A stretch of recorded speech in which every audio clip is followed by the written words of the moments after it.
Hello everyone, welcome to the latest episode of Udbhav, a social entrepreneurship series.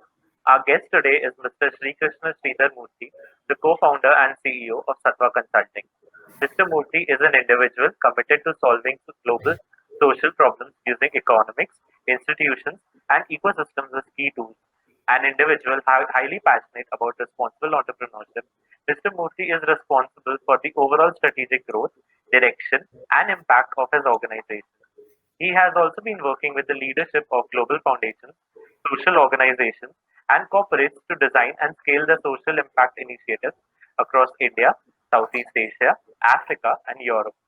He is an alumnus of WIT Pilani and INSEED and serves on the advisory board of multiple social impact and technology startups. Thank you so much, sir, for taking time out for us and gracing us with your presence. Pleasure. So, sir, the first question is, can you please tell us about your journey after doing MBA from INSEED and working in corporates to being a social entrepreneur? Yeah, so I think I was, I started volunteering right after my BITS, graduation when I joined Dell. I had a lot of, I would say, curiosity and interest on, how in general society functions and why certain issues exist. So my days of volunteering with organizations like Dream a Dream, Janagraha, they were all at early days of their evolution at that time, Makala Jagati and many others, gave me a good sense of what the problems were, in solving societal problems, what challenges one would face. And also I was involved in setting up Dell CSR in India when I was at Dell. And the Dell Foundation and other activities that was going on in Bangalore. So that all experiences kind of got me really thinking about how would you do this at scale, and how would you do it in a way that these problems actually go away, and how do we kind of also make it sustainable. And that's when I decided to do my business school with INSEAD, primarily because as an engineer, you understand, certain level of how the world works, but it was important for me to look at it more at a global level, understand economics, understand other, political structures and some of those things. So, the business school environment gave me that, some access to social innovation in different parts of the world.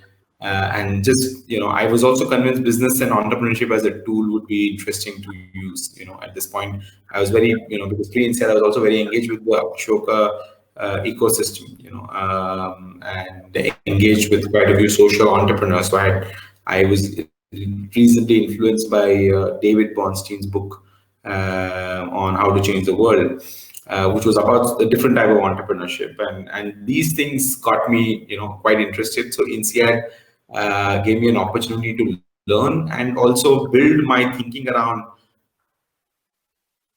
social entrepreneurship. And I think it also gave me confidence to do it right after INSEAD. Otherwise, typically people advise me to, do some job after, your MBA, stay abroad, earn your money, and then come back and do social work. But I was very convinced that Karna, I have to do it now, because my life and livelihood also has to be at stake. Otherwise, I'm doing it in my comfort days, which is probably not give me the amount of passion that is required, the energy that is required to kind of survive and do it without compromising on some of the beliefs I had about impact. So that was kind of how I eventually took the plunge. Spoke to my friends who eventually became my co-founders. They were already working with me on a variety of initiatives, from 2006 onwards on impact, related activities, volunteering, almost like an informal consulting group that we had put out, helping nonprofits beyond just, time, but skills. So all of those culminated in, us, four of us starting Sattva in 2009, and thus began our journey, as social entrepreneurs in some sense. Wow, sir, that was a really inspiring journey. And I'm sure that the students can definitely take up motivation if they want to start up a social enterprise in the future. So, sir, the next question is, can you please elaborate the magic quadrant of social entrepreneurship and how it is practically implemented by Sattva Consulting. Sure. So, the quadrant that you're talking about is, in the x-axis, in some sense, if you have impact, and on the y-axis you have economic well-being. You can call it profit, revenue, whatever, economic well-being. The question is, you draw it into a 2x2. How do you get to the fourth quadrant, or the magic quadrant, where you're able to deliver impact and and at the same time deliver financial/economic value? I fundamentally believe that the purpose of business, and this is the definition of the Tatas and many others, that the purpose of business is to serve society, and not just to maximize capital, for certain set of people, but it's really now. And what is the need of society today? And we're in the middle of a pandemic. We're in the middle of a climate crisis. We're in the middle of a societal crisis with so many migrants, MSMEs, distress. So, what is the need of society, and hence, what should businesses be doing, or what should a business interested in contributing to society, look to? Now, the question, at that time was, if you have to do impact, you have to go only on the x-axis, right? You can't think about the y-axis. You should primarily, look to do impact in the traditional, obviously, the non-profit Jolawala model, which was very project, grassroots, activist driven, or do you look at more system change? Use data, use technology, use different types of tools and economics to bring about the change. I'm not saying one is good or bad. It's just that what tools do you use to create that large scale change? And I was more and more convinced that if you have to build a sustainable social enterprise, then you have to demonstrate that you're adding value to the world. If you can't demonstrate that you're adding value to the world, then you're really not solving anybody's problem. You may be thinking you're solving somebody's problem, which I think a lot of NGOs believe that they're probably trying to solve somebody's problem, but because there's no feedback loop, you don't know. You keep running projects for years and years, and it's interesting. In some states, all the large NGOs have been sitting for 60 years, but still, education ka wahi hai hal, and health ka wahi hai, right? Like, so what, you've run a lot of projects, but have you solved the problem? So to do that, you have to add value, and to add value, you have to kind of hold yourself accountable. And if you actually add value, then why can't you get some value back for yourself, right? So if you're generating more value, then you should be able to get some value back. And it's not that the world will only take value from you and not give it back to you. So, which is kind of what led me to think that you can combine doing well and doing good, and actually find that quadrant. And we started talking about it, because a lot of people say, I'm a social enterprise, but we say, how much social, how much enterprise, right? Can you, where do you want to kind of come in and, and put your, dot on that stuff? Because it's impossible to do 50-50. Something has to be 51-49, and that's probably the best you could go. At Sattva, we are an impact first organization, that we will, we are more leaning towards, I would say, impact than on, financial value. But financial value comes first. If you don't survive, in some sense, you can't exist. So you have to survive first. You have to make sure you're not sleeping hungry and all that stuff. But the reason for existence is impact. And that's not something that we compromise. Interesting. I mean, from an implementation point of view, this has driven our philosophy on what kind of projects we take. What kind of work we do, what kind of stakeholders we work with. Probably one of the few consulting firms in the space which work at the diversity of stakeholders we work with. We work with a really small NGO, which could be less than 1.5 crores in their annual budget, and help them with their strategy, to $100 billion enterprise. We've engaged with them at a very, very senior CXO level, and helping them define their strategy at the BOP. So that kind of diversity of ability to work with stakeholders of the projects, I think is what we kind of come with today, because we believe in that quadrant. If we had believed in only one of them, we would have only been working with either romantically with grassroots NGOs, or we would have gone on the complete side of people who have money but not looked at the entire ecosystem. But the fact that we're able to balance the two is the reason why I believe we've been able to the fourth quadrant thinking has been useful. And this is also kind of seen in our thinking today. As a bootstrapped company, we have very little capital that we have raised, but we're probably today growing faster, Touchwood, and beginning to add value more than people who are either who are making choices. And I've always believed that focusing on an issue like eliminating poverty requires you to be very, very multidimensional, holistic, rather than look at it a single dimension kind of thing. So that was really an intuitional way of looking into how a social enterprise actually is in the profitability versus the social impact scale. So, sir, the next question would be, can you please explain the role of digital innovations in solving social problems? Also, what are the new technologies that you feel can create a huge impact in the field of social consulting? Sorry, can you just repeat the first sentence, Tushar? Sure, sir. So, can you explain the role of digital innovations in solving social problems? Digital innovation, you said. Yes, sir. Okay. So I think today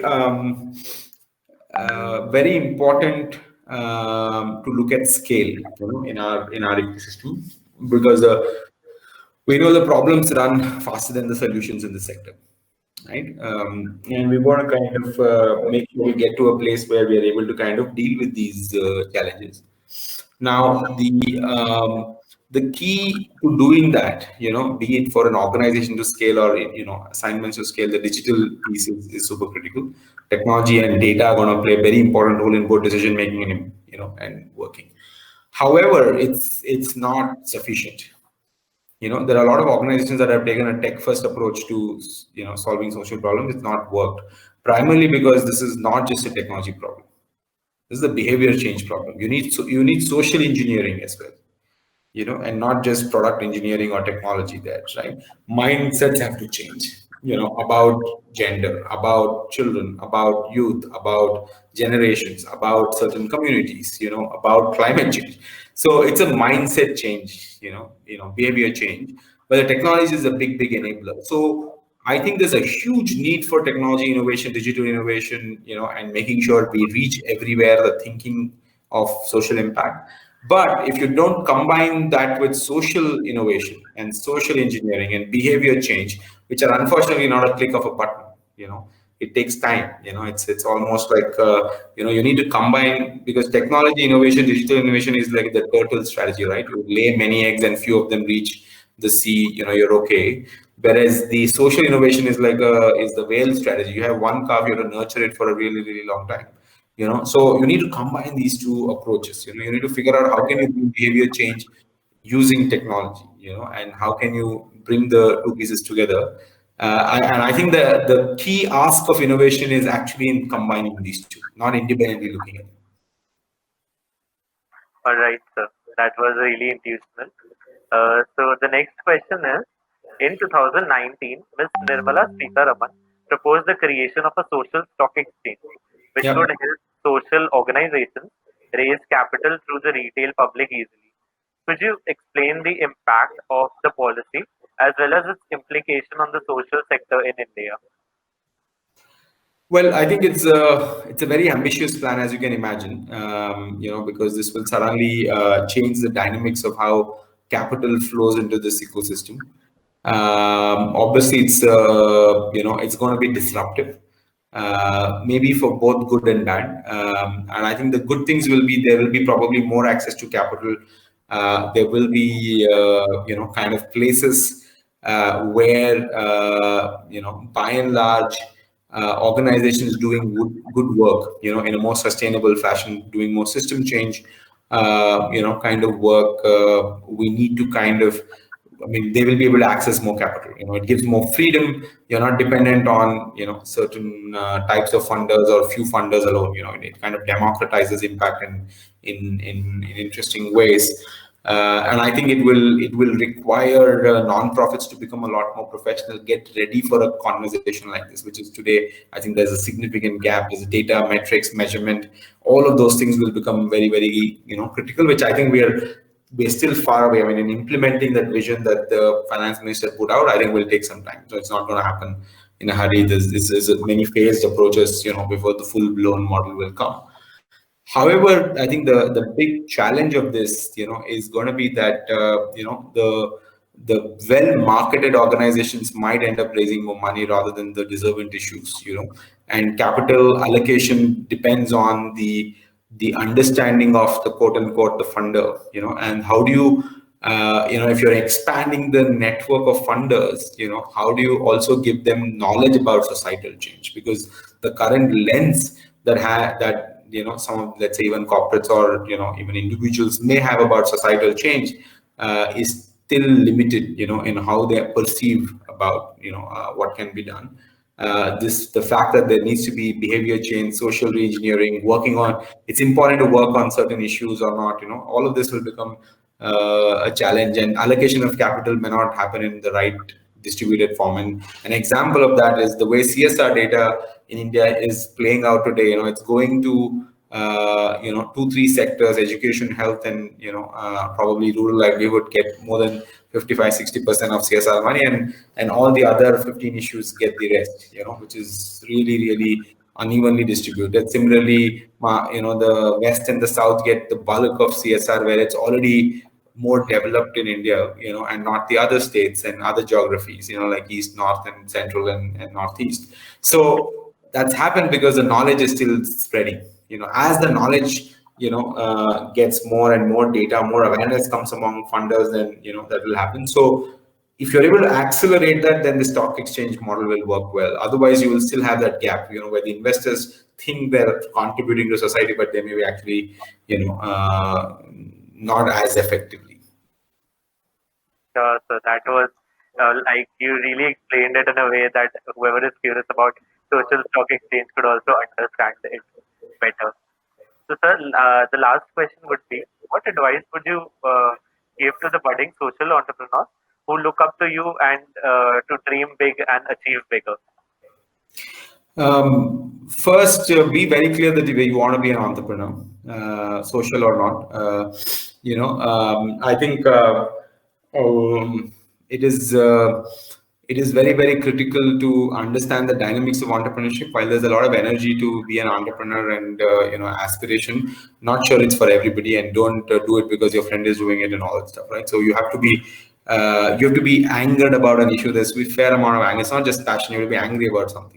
Only then I think it can take you that far. So be clear about why and do you really want to be.